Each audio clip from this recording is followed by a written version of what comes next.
Hey everybody, welcome back. Michael and Taylor here, MSP Fitness TV. We're going to be chatting about the push press today.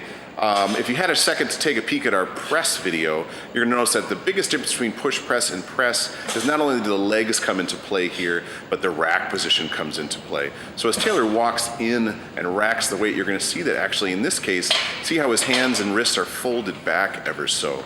In the press, we talked about the importance of making sure that you kept the wrists stacked, that the elbows were just barely, kind of flashed in front of the shoulders. However, in push press, because the weight now is going to be heavier, because this lift is kind of the second in our overhead progression, to facilitate that, we need to carry the weight on us.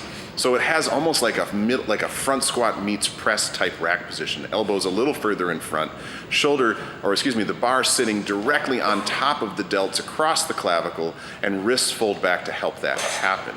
So you can see as he takes his last lift here, if we look in against that rack position, you'll see that the bar really sits heavily on top of his torso. Go. All right, so let's take a look at a side view. So the second part that's going to be very unique to the push press relative to the rack position is going to be the fact that the knees or the legs have a component in this.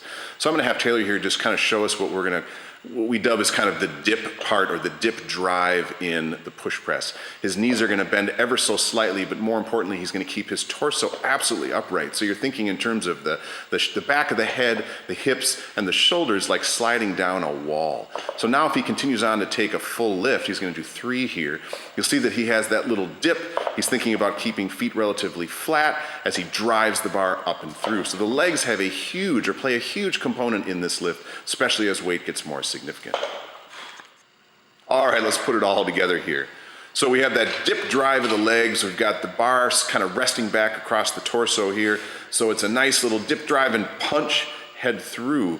One more little piece to take a note of is if you take a look at when he dips and drives, Taylor's going to be very conscientious about thinking in terms of punching the knees kind of out a little bit over that toe so the knees don't cave in. That's an easy mistake to make. Hey, we hope you enjoyed our push press video here.